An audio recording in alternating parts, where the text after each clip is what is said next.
You can't fight progress, Karen smirked as concrete drowned my family's 150-year-old well. She didn't know progress was the judge signing her arrest warrant. The gurgle of that artesian spring dug by my great-grandfather's blistered hands in 1870 haunted me as I stood in my funeral suit, fresh from burying Dad. Karen Whitfield, HOA tyrant, strutted like a peacock, her clipboard a scepter, fining neighbors for wildflowers or laughter too loud. She thought grief made me weak, that destroying our well erased the last obstacle to her shady land deal. But that well wasn't just water, it was a federally protected aquifer tied to her entire development's permits. Her concrete wasn't progress, it was evidence of environmental fraud and a $200,000 embezzlement scheme I'd been unraveling for years. One call to the EPA and her empire crumbled. Where are you reading from? Comment below. This underdog's revenge is just getting started. But let me back up and tell you how I got here. I'm Jake Morrison, 52 years old, and I never wanted to be a warrior. I just wanted to take care of my dad and maybe grow some decent tomatoes. My family's owned this 5-acre slice of heaven in Millbrook Estates for 3 generations. My grandfather bought it back in 1952 when it was nothing but farmland and possibility. He hand-dug that artesian well in the 1,870... Okay, technically he bought the property from the guy who dug it, but you get the idea. The well had been providing crystal-clear water that tested better than anything the city could pump through their pipe. The property's got character, an old white farmhouse with a wraparound porch that creaks in all the right places, vegetable gardens where my grandmother grew prize-winning tomatoes, a chicken coop that's been housing happy hens since Eisenhower was president, fruit trees that drop apples right into your hand come September, the crunch of gravel under your tires when you pull up the driveway, the scent of honeysuckle that climbs the old fence posts, the sound of wind chimes my mother hung 30 years ago, still singing in the breeze. Here's the thing. My property predates the HOA by 40 years. When they built Millbrook Estates around us in the 80s, we were grandfathered in, legal as sunshine, protected as a historic landmark. While the development sprouted up with their perfect lawns and identical mailboxes, our place kept its soul. Then I moved back to take care of Dad after his stroke. 2 years of watching a strong man get smaller, making sure he took his pills, driving him to doctor appointments that always ended with more bad news. When he finally passed last month, I inherited not just the property, but apparently a target on my back. Enter Karen Whitfield, HOA president and professional pain in the ass. Picture every nightmare neighbor you've ever had, then add a real estate license and a god complex. Perfectly coiffed blonde hair that defies physics, pearl necklace that probably costs more than my truck, and a white BMW that she parks like she owns the whole damn street. She lives in an $800,000 0-cents McMansion right at the development entrance. You know, the kind with more bathrooms than bedrooms and a chandelier in the foyer that screams, "I have arrived." Karen's famous around here for measuring grass height with an actual ruler. No joke. She'll cite you if your Halloween decorations are still up on November 3rd. I've seen her write violations for unauthorized bird feeders. The woman treats the HOA covenants like they're the 10 Commandments, and she's Moses with a measuring tape. The week after Dad's funeral, while I'm still figuring out how to live in a house that echoes with 40 years of memories, Karen started her campaign. First violation notice: unsightly agricultural structures. That would be the chicken coop my grandfather built when Truman was president. Second notice: non-conforming landscaping. Translation: my grandmother's vegetable garden was apparently an eyesore. Third notice: unauthorized water source. The well. The same well that had been legally permitted since before Karen was born. Each violation came with a $500 0-cents fine. Do the math. That's $1,500 for the crime of existing. But here's the kicker. Tucked into the last notice was a handwritten note in Karen's perfect penmanship. Time to join the 21st century or move somewhere more suitable. I should have seen it coming. The concrete truck. The violation notices were just the opening act. Karen had decided my property was a problem and needed solving, and subtlety wasn't her strong suit. The smell of diesel exhaust and wet concrete still makes my stomach turn. Standing there in my funeral suit, watching them destroy something that had survived everything history could throw at it, I realized this wasn't about HOA rules or property standards. This was war. So what do you do when someone destroys your family's legacy while you're burying your father? If you're a reasonable person, you call the authorities. If you're me, you do that and start planning your revenge. First stop, city code enforcement. I figured surely someone in government would care that a private citizen had just destroyed a legally permitted water source. The guy behind the counter, let's call him Steve, looked like he'd rather be anywhere else. He pulled up the records on his computer, squinted at the screen like he was reading hieroglyphics, then confirmed what I already knew. My well was completely legal, grandfathered in, protected 6 ways from Sunday. So what are you going to do about it? I asked. Steve shrugged. File a complaint form. We'll send someone out. Eventually. Airily, right. I could practically hear the bureaucratic wheels turning in slow motion. Next stop, the police station. The officer at the front desk had that look cops get when they know they're about to disappoint someone. I explained the situation, showed him photos of the concrete truck, the destroyed well, Karen's smug face. Sounds like a civil matter, he said, not even looking up from his paperwork. You'll need to talk to a lawyer. The sound of my boots echoing in the courthouse hallway later that afternoon was like a drumbeat of frustration. Every step reminded me that I was walking into a system designed to favor whoever had the most money and time to waste. But here's what Karen didn't know about me. I'd spent 2 years navigating medical bureaucracy for my dad. I knew how to be persistent. While I was building my case, Karen was building hers. 2 days after the concrete incident, every homeowner in Millbrook Estates got an email. Subject line, health hazards in our neighborhood. Karen had attached photos of my property, my beautiful functional 3-generation legacy, with little red arrows pointing to the chicken coop, the vegetable garden, and where the well used to be. The email was a masterpiece of suburban fear-mongering. Standing water breeds mosquitoes and disease. Unpermitted agricultural activities attract rodents. One selfish neighbor is threatening our property values. She even included a chart showing recent home sales in the area, suggesting my property was dragging down the whole neighborhood. The kicker? She scheduled an emergency HOA meeting for that Friday night to address the situation before it gets worse. Friday night rolled around, and the Millbrook Estates Community Center was packed. 30 neighbors crammed into a room designed for 20, all of them buzzing with the nervous energy of people who'd been told their property values were under attack. The fluorescent lights hummed overhead, mixing with the smell of stale coffee and that industrial cleaner they use in public buildings. Karen took the podium like she was accepting an Oscar. She'd prepared a slideshow, because of course she had. Maintaining our standards, a community responsibility. Slide after slide of before and after photos showing my property's deterioration compared to the manicured perfection of my neighbors' lawns. I watched neighbors I'd known for years nodding along, afraid to speak up, afraid to be Karen's next target. The woman had turned property management into psychological warfare. Then came my moment. I stood up in the middle of her presentation, manila folder in hand. "Excuse me, Karen, but I think you forgot something." The room went quiet. Karen's perfect smile faltered for just a second. I opened my folder and pulled out a copy of the original HOA covenants, the real ones, not the modified version Karen had been using to terrorize the neighborhood. According to Section 3.7 of the original covenants, I read aloud, all pre-existing structures are grandfathered in perpetuity. That means forever for those keeping score at home. I held up my grandfather's original property deed, the one from 1952. This property was here first. We didn't join your HOA, you built around us. Karen's face went from suburban mom pleasant to lobster red in about 3 seconds. "Those old papers don't mean anything anymore," she sputtered. "We've updated our standards." "Tell that to the county recorder's office," I interrupted. "Which is where I filed a formal complaint with the state attorney general this morning." Here's the mini twist that changed everything. I announced that the HOA had been operating without proper municipal registration for 3 years. Karen had been so busy harassing homeowners, she'd forgotten to file the paperwork that made her little kingdom legal. "This meeting is adjourned," Karen snapped, but the damage was done.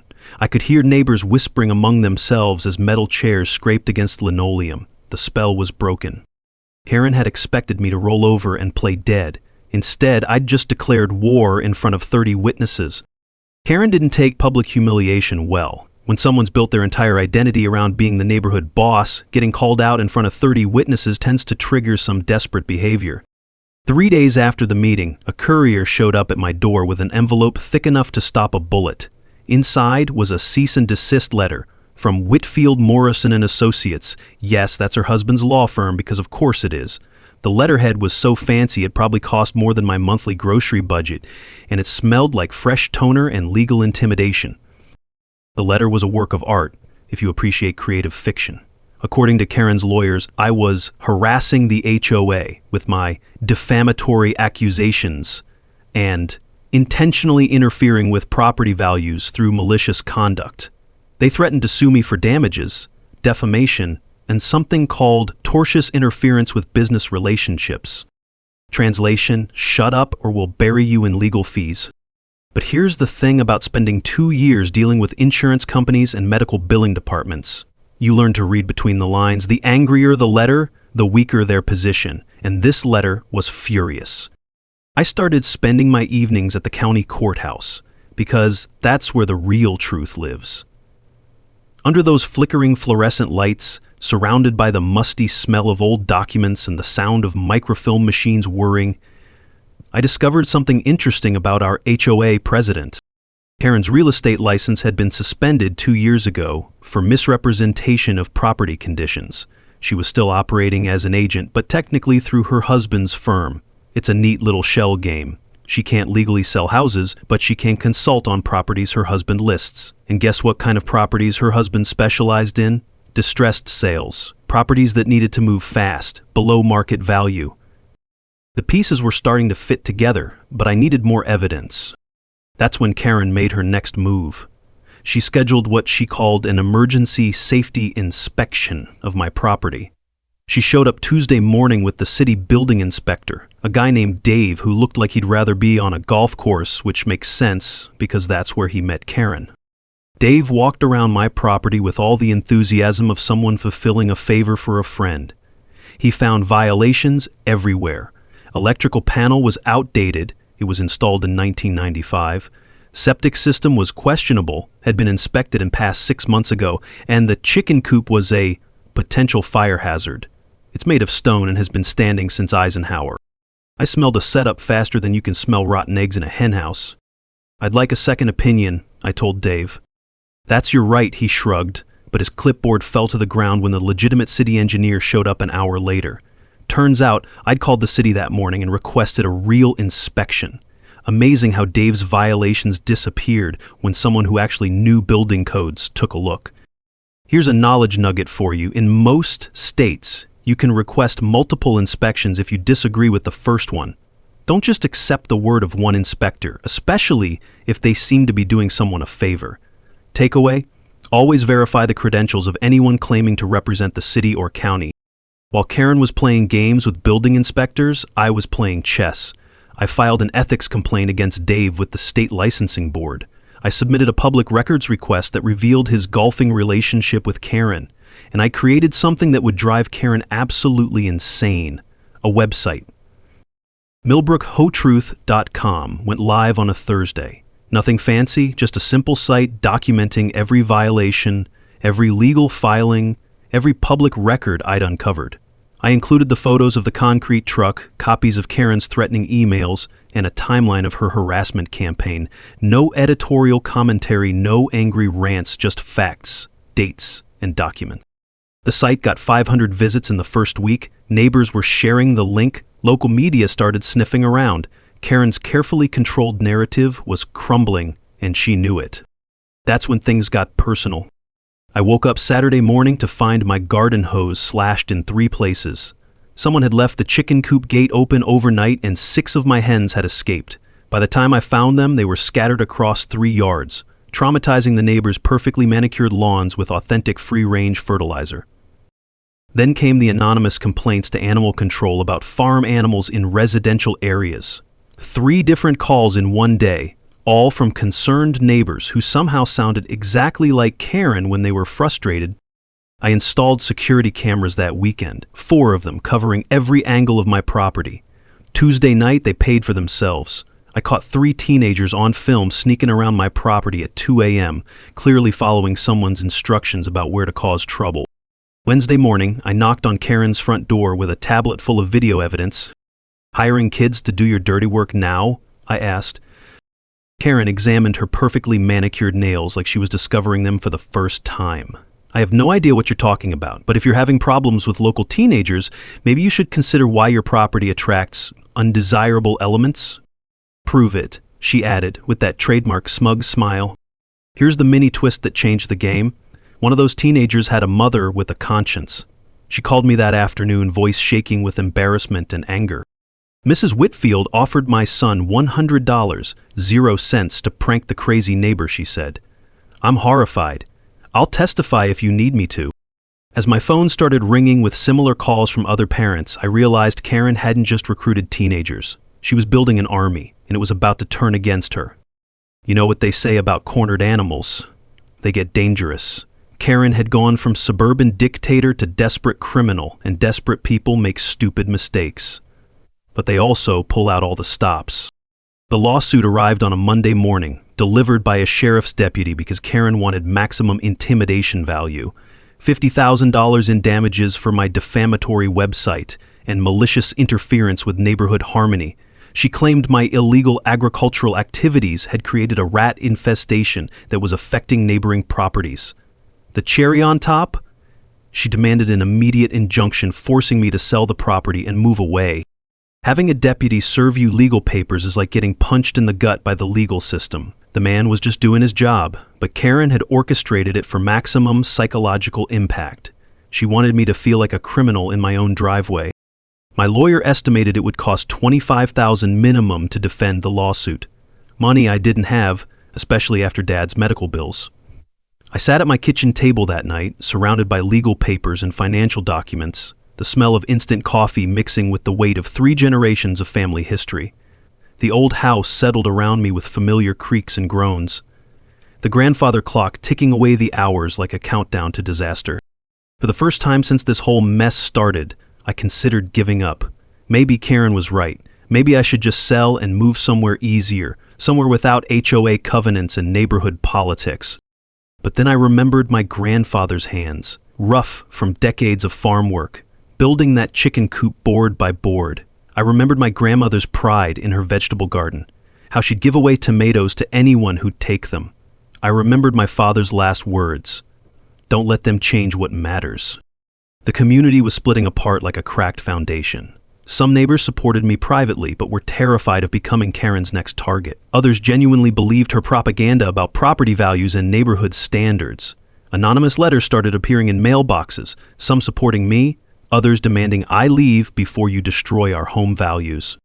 Karen organized a petition drive to force me out, going door to door with her clipboard and her manufactured concern for the neighborhood. But not everyone was buying it. I found a note tucked under my windshield wiper one morning. "Stay strong. She's done this before. You're not her first victim." That note led me down a rabbit hole that changed everything. I spent the next week digging through county records, following paper trails that went back 8 years. Karen hadn't just been harassing me, she'd been running the same playbook on other homeowners. Margaret Chen, forced to remove solar panels for aesthetic violations. Bob Rodriguez, fined $2,000 for parking his work truck in his own driveway. Sarah Williams, harassed for months over a vegetable garden just like my grandmother's. I tracked them down, one by one. We met at Martha's Diner on the edge of town, where the coffee's strong and the bacon grease has been seasoned in the grill since the Carter administration. 4 people who'd been terrorized by the same woman, finally able to tell their stories without fear. Margaret's solar panels had been saving her $300 a month on electricity. Karen forced her to remove them, claiming they violated architectural standards that didn't exist when Margaret installed them. Bob's work truck was his livelihood. He's a plumber, and the truck carried his tools and supplies. Karen's fines nearly bankrupted him before he gave in and started parking 2 blocks away. Sarah's vegetable garden had been her therapy after her husband's death. Karen destroyed that too. All 3 had faced the same choice: fight expensive legal battles or comply with Karen's demands. All 3 chose compliance over bankruptcy. But here's what tied it all together. Sarah revealed the crucial detail that made everything click. Karen's husband handled my emergency sales, Sarah said quietly, stirring her coffee with hands that still shook when she talked about it. Sold my house for $40,000, under market value. Guess who the buyer's agent was? One of Karen's real estate clients. The pattern was clear now. Karen would harass homeowners until they were desperate to sell. Her husband would handle the distress sale at below market prices, and Karen would collect commissions from the buyers she brought in. It wasn't just HOA tyranny, it was organized fraud.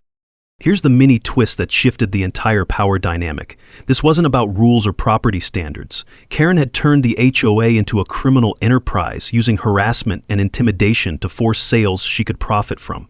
My case wasn't just about a destroyed well, it was about pattern racketeering. I looked around that diner table at 3 people who'd been broken by the same system, and I made a decision. We're not fighting her individually anymore, I said. We're fighting her together, and we're not just stopping her. We're exposing the whole operation. The smell of bacon and coffee couldn't mask the electricity in the air. For the first time in months, we weren't victims. We were a team with a mission. And Karen had no idea what was coming. Sometimes the universe hands you exactly what you need when you need it most. My lawyer called Thursday morning with news that would flip this entire war on its head. "Jake, you need to sit down for this," he said. "I found something in the original HOA charter that changes everything." I was already sitting at my kitchen table, surrounded by coffee rings and legal documents, but I gripped the phone tighter anyway. "Page 47 of the original 52-page charter," he continued. "There's a clause about water rights that I almost missed. Your well isn't just grandfathered property. It's legally tied to the entire development's water supply contract.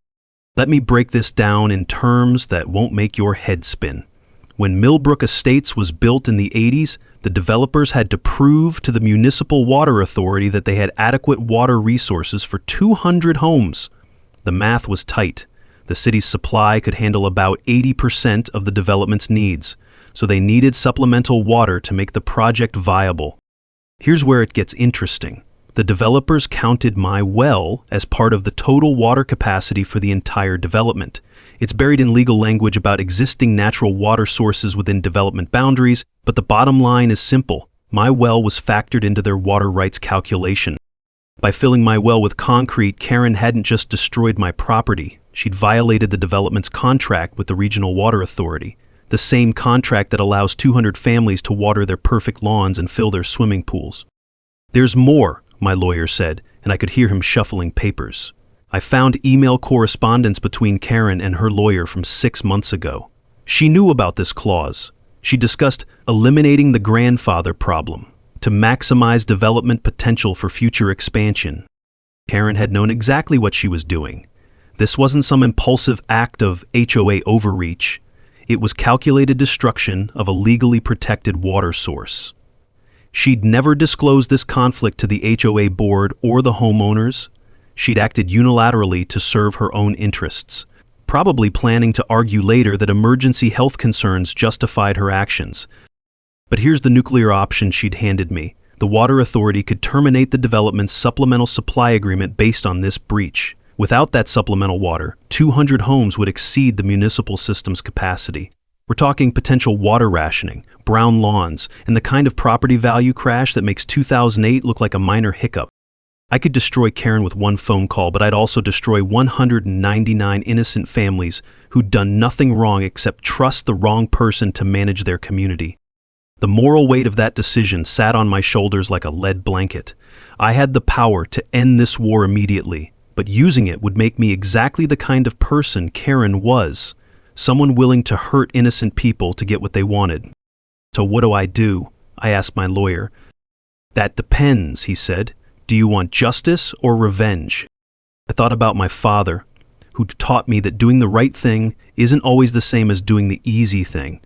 I thought about my neighbors, most of whom were decent people, caught in Karen's web of lies and manipulation.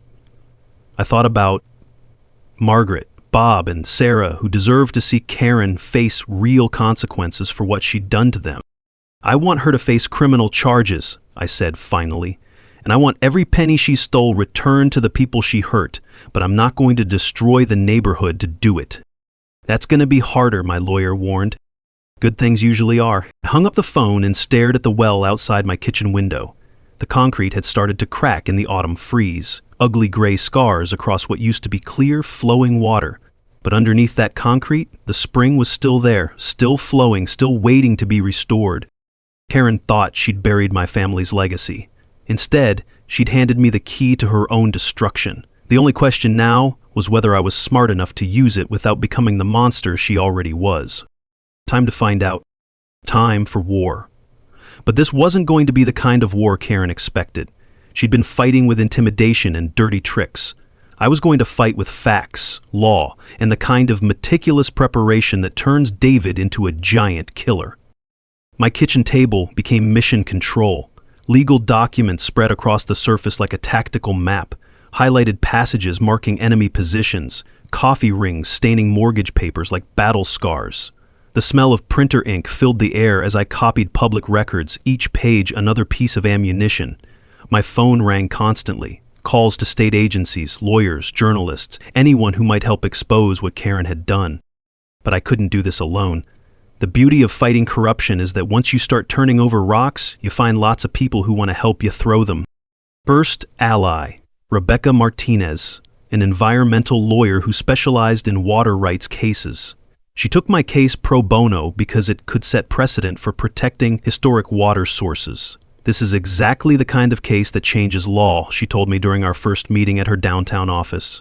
Corporate HOAs can't just destroy protected natural resources because they're inconvenient. Second ally, David Chin. Margaret's nephew, the criminal defense attorney who owed his family a favor. He understood the fraud angle better than anyone.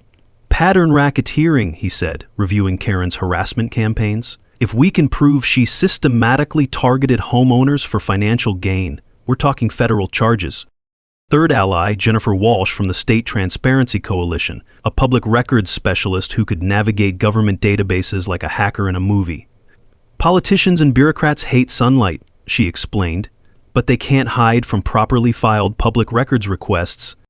The financial investigation was where things got really interesting. The forensic accountant Jennifer recommended, a woman named Patricia who looked like someone's favorite teacher but investigated fraud like a bloodhound, discovered that Karen's money trail was messier than a teenager's bedroom. Over 8 years, Karen had inflated HOA expenses for emergency repairs and legal consultations by nearly $200,000, 0 cents. Every time she harassed a homeowner into selling, the HOA mysteriously needed expensive legal work or property maintenance. The money flowed from the HOA treasury to her husband's firm, then back to Karen as management fees and consulting expenses. Here's a knowledge nugget that could save your HOA thousands. Always request itemized financial reports from your HOA management company. They're required by law to provide them, and patterns of unusual expenses often reveal fraud or mismanagement. Takeaway: if your HOA won't show you where the money goes, that's exactly when you need to look harder. While we built the financial case, I learned more about water law than I ever wanted to know. The water engineer we hired, a guy named Tom, who measured water flow the way some people measured wine, documented everything about my well's contribution to the local aquifer. Soil samples proved the concrete was contaminating groundwater.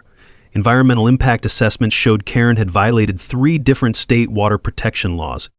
I spent hours learning technical language so I could explain complex issues simply. Because here's the thing about fighting corruption, you have to make it simple enough for regular people to understand and care about. Nobody rallies around subsection 4.7 of the Municipal Water Allocation Statute, but they'll get angry about corrupt HOA president poisoning neighborhood water supply. The media strategy was Jennifer's idea. Local corruption stories get people's attention, she said, especially when there's a David vs. Goliath angle. She helped me reach out to the county newspaper's investigative reporter, a woman named Lisa, who'd been waiting years for a good HOA corruption story. The State Environmental Agency opened their own investigation after Lisa's first article. The county prosecutor started reviewing potential fraud charges. Most importantly, we organized the community. Margaret, Bob, Sarah, and I became the core of something bigger. Other victims speaking up, neighbors willing to testify, people who'd been silent finally finding their voices. We met at different houses each week, building a network of witnesses and evidence that Karen couldn't intimidate or silence. The psychological preparation was crucial too. I practiced staying calm under pressure, planning responses to Karen's likely counterattacks, preparing for the moment when we'd go public with everything we'd discovered. I reminded myself daily that this wasn't about revenge, it was about justice, and making sure no other family had to endure what we'd been through. Here's another knowledge nugget. Document everything when fighting corruption. Digital photos, certified mail receipts, witness statements, even voice recordings where legal. Timestamps and metadata don't lie, and they're harder to dispute in court than memory or verbal agreements. Takeaway: your phone's camera and voice recorder are your best weapons against people who think rules don't apply to them. By December, we had everything we needed: criminal evidence, environmental violations, financial fraud, witness testimony, and media attention. Karen had spent months thinking she was hunting one wounded neighbor. She had no idea she'd walked into a trap set by a team of professionals who specialized in taking down exactly her kind of corruption. The pieces were in place. Time to spring the trap. Karen's world was crumbling, and desperate people do desperate things. When you've built your entire identity around being untouchable, the first crack in that armor feels like an earthquake. She found out about the state investigation, the way all small-town secrets spread, through her lawyer's golf buddy, who heard it from someone at the courthouse who mentioned it over drinks at the country club. Within 24 hours, Karen had called an emergency HOA board meeting with one agenda item: addressing legal threats against our community. The meeting was held in the conference room at her husband's law firm, because nothing says "we're in control" like surrounding yourself with legal degrees and mahogany furniture. The smell of Karen's perfume, something expensive and overwhelming, filled the small space as she paced like a caged animal. "We're facing a coordinated attack," she announced to the 3 remaining board members who still supported her. "Jake Morrison has enlisted outside agitators to destroy our property values and our way of life." Translation: Karen was terrified. Her first move was classic Karen: throw money at the problem. She showed up at my front door 2 days later with what she called a generous settlement offer: $15,000 in cash to drop all complaints and move away quietly. She sat in my living room, nervous energy radiating off her like heat from a radiator, offering to make my problems disappear. "Think about it, Jake," she said, her voice artificially sweet but her eyes cold as winter. $15,000 would cover a nice down payment somewhere, more suitable to your lifestyle. I had my phone recording the entire conversation, perfectly legal in our state as long as one party consents. Karen had no idea she was providing evidence for her own prosecution. "What if I don't want to move?" I asked. Her mask slipped for just a second. "Then things might get difficult. Small communities can be very hard on people who don't fit in." "Is that a threat?" This reality, her smile looked like it was carved from ice. "People talk. Neighbors remember. Making waves in a place like this," she shrugged. "Well, let's just say it would be unfortunate if you found yourself isolated." The conversation lasted 20 minutes and gave me enough recorded evidence to add witness intimidation to her growing list of charges. But Karen wasn't done. When subtle bribery failed, she went nuclear. She hired a private investigator, some sleazy ex-cop who specialized in divorce cases and insurance fraud. His job was to find dirt on me, anything that could be used to discredit my testimony or character. He interviewed former coworkers, contacted old girlfriends, even tried to get my medical records by claiming to be from an insurance company. The harassment campaign escalated to industrial levels. Anonymous complaints flooded city offices about everything from my septic system to imaginary noise violations.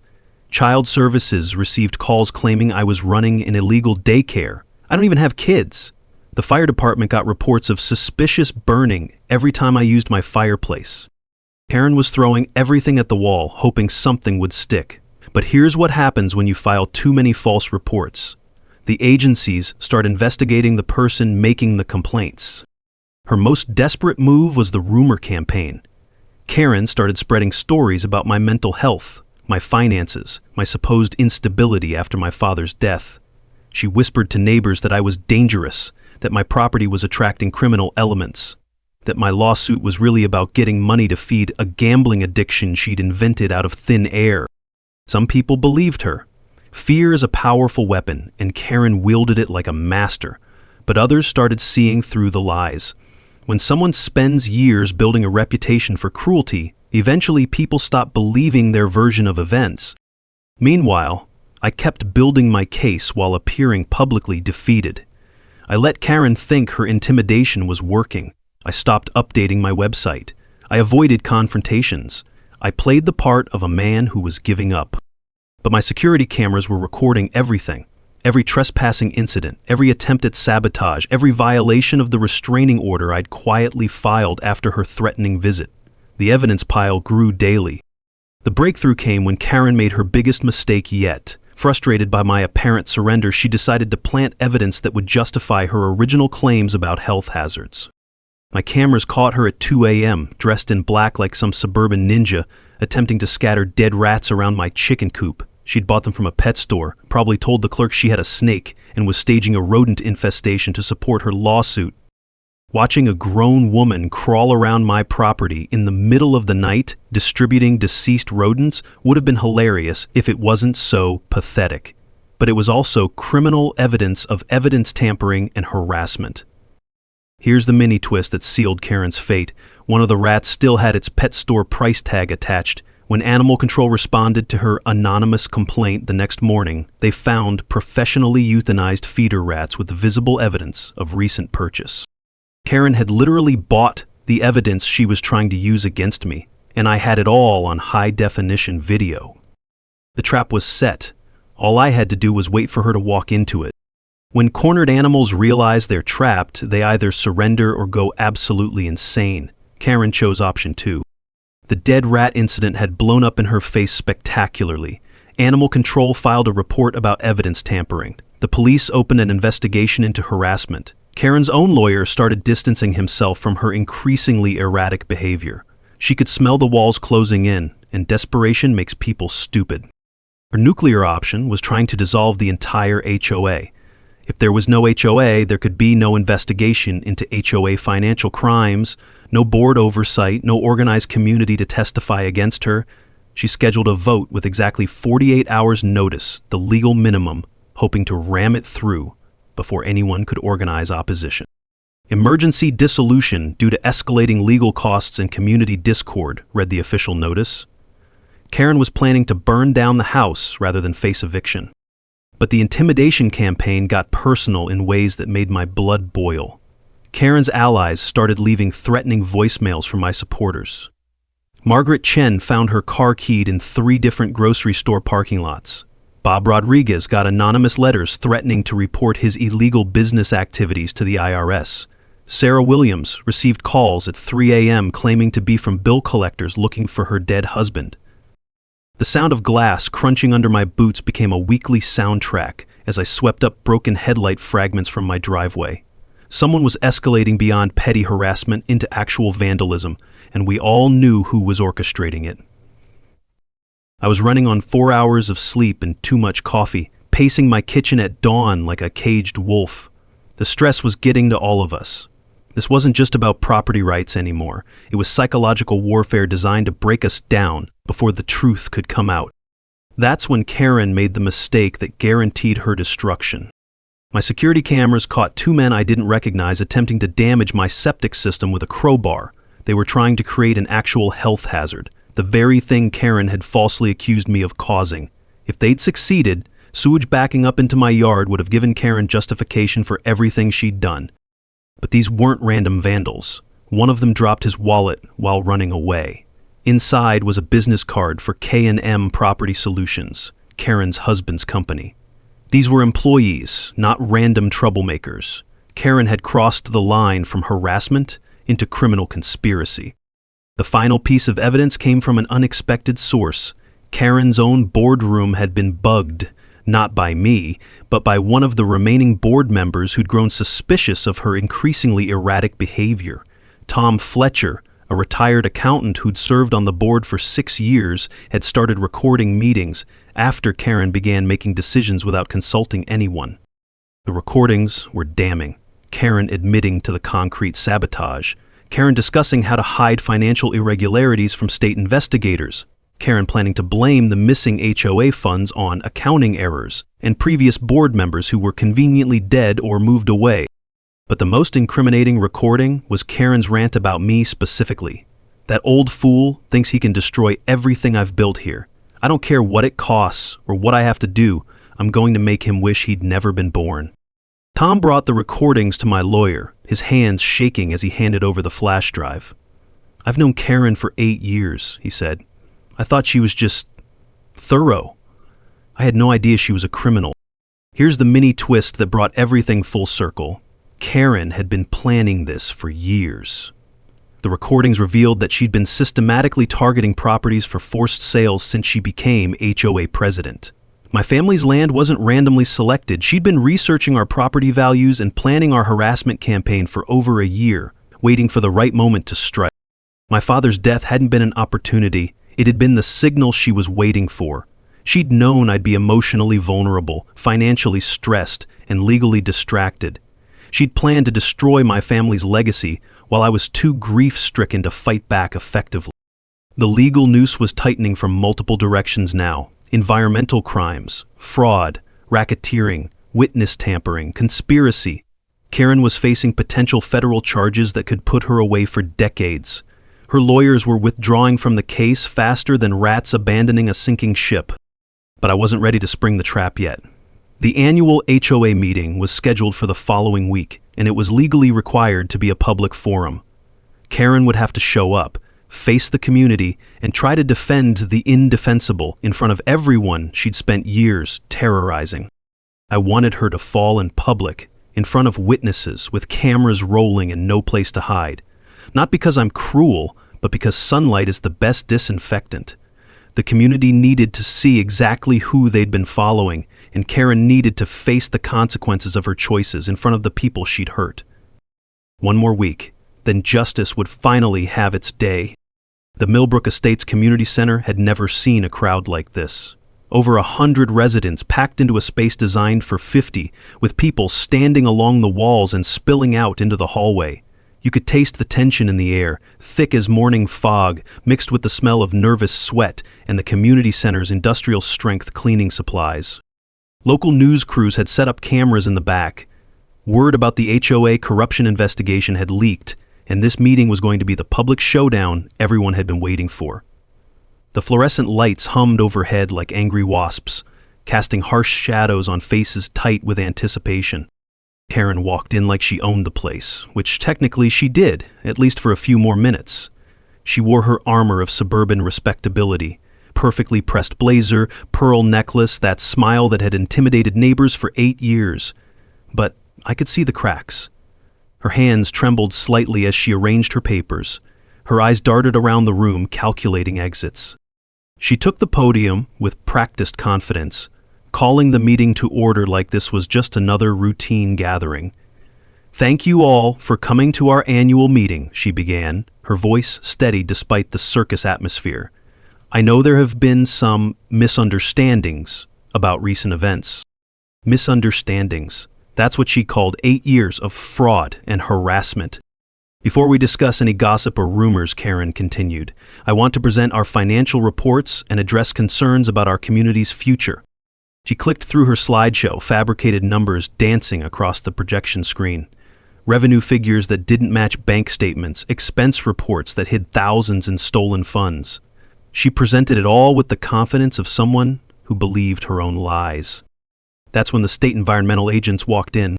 The room went silent except for the squeak of folding chairs as heads turned toward the back. 3 agents in official windbreakers, followed by county sheriff's deputies, followed by my lawyer carrying a briefcase full of evidence. The news cameras swiveled to capture Karen's face as she realized the trap was springing. "Heron Whitfield," the lead agent announced, his voice carrying across the suddenly silent room. "You're under arrest for violations of state environmental protection statutes, criminal conspiracy, and fraud." The deputy stepped forward with handcuffs, but Karen grabbed the microphone like a lifeline. "This is a setup," she shrieked, her composure cracking like ice in spring. "Jake Morrison has orchestrated this whole thing because he can't accept that his property doesn't belong in a civilized neighborhood." That's when I stood up and walked to the front of the room. The crowd parted like I was Moses approaching the Red Sea.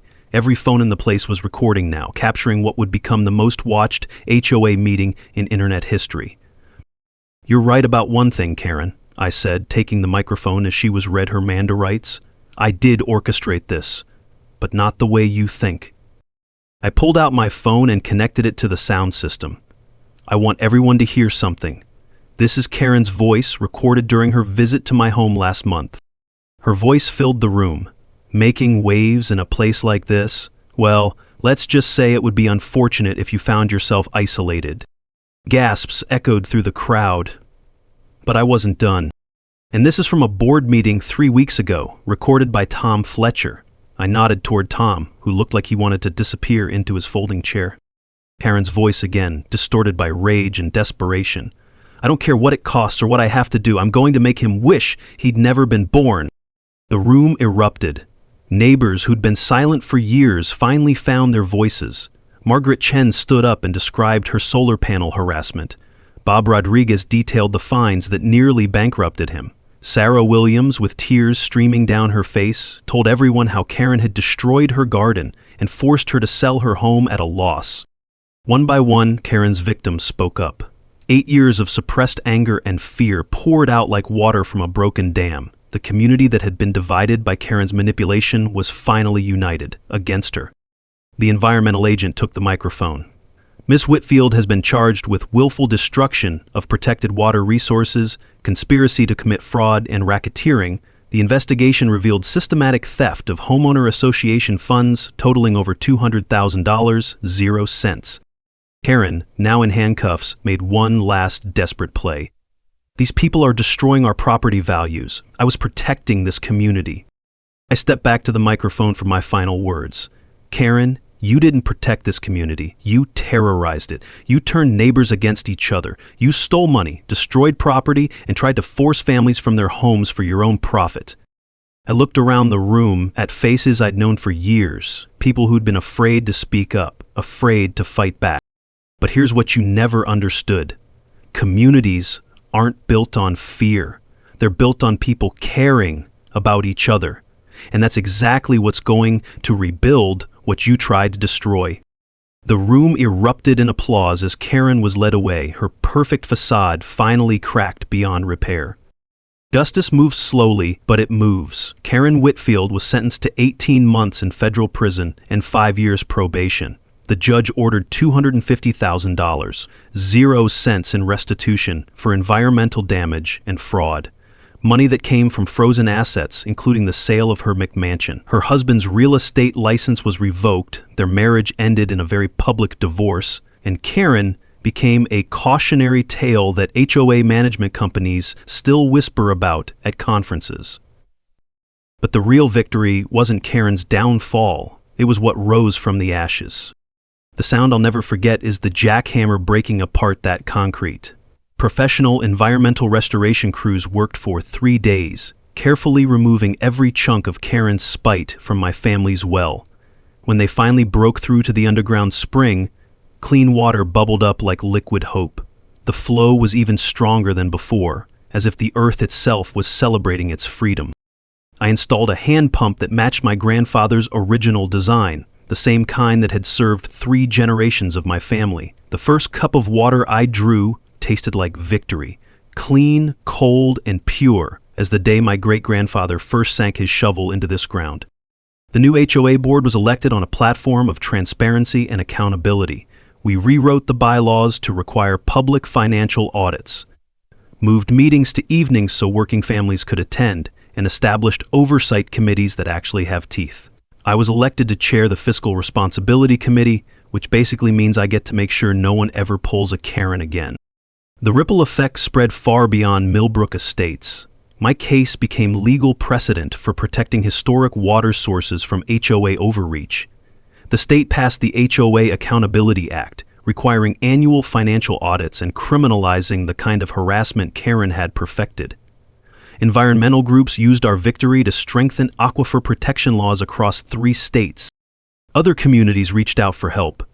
Turns out, Karen's playbook was more common than anyone wanted to admit. I started getting calls from homeowners facing similar harassment. People who'd been afraid to fight back until they saw that it was possible to win. My website became a resource center, providing legal templates and strategic advice for anyone brave enough to stand up to HOA tyranny. But the best part? The community healing. I kept the family property, but I modernized it with solar panels and efficient systems that would make my environmentally conscious neighbors proud. My grandmother's vegetable garden expanded into a community space that supplies fresh produce to the local food bank. The old chicken coop got renovated into an educational space where neighborhood kids learn about sustainable agriculture and local history. You should hear the sound of children's laughter echoing across the property where Karen once tried to enforce silence and conformity. Kids who gather eggs, plant tomatoes, and listen to stories about their community's history. It's the sound of a neighborhood that remembers how to be neighborly. Here's the knowledge nugget that ties everything together. When fighting corruption, document everything, build coalitions, and never fight alone. One person standing up can inspire a community, but it takes that whole community to create lasting change. Takeaway: systems only protect bullies when good people stay silent. Your voice has more power than you think. The Clean Water Defense Fund I established with settlement money has helped 12 families fight HOA abuse across 4 counties. We've partnered with environmental groups to create educational programs about water protection and community organizing. Every year we host the Well Festival, a celebration of clean water, local history, and the power of neighbors helping neighbors. But my favorite tradition is the simplest one. Every morning I draw a cup of water from my great-grandfather's well and toast the sunrise. It's a reminder that some things are worth fighting for, that justice delayed isn't always justice denied, and that communities are stronger than the bullies who try to divide them. Karen thought she could bury my family's legacy under a load of concrete. Instead, she helped me understand that legacy isn't just about the past, it's about what you leave for the future. My property is now protected by environmental easements that will keep it safe for generations. The well that Karen tried to destroy will serve my community long after we're all gone. If you've dealt with your own HOA nightmare, share your story in the comments below. You're not alone, and your story might be exactly what someone else needs to hear to find the courage to fight back. Hit that subscribe button if you want to see more David vs. Goliath victories, because there are plenty more stories where this came from. Next week I'll tell you about the city council that tried to steal a veteran's land for a parking lot. Spoiler alert, they picked the wrong veteran. Remember, they only win when good people stay silent. Don't let them win. The water's still flowing, clear and strong, just like it should be.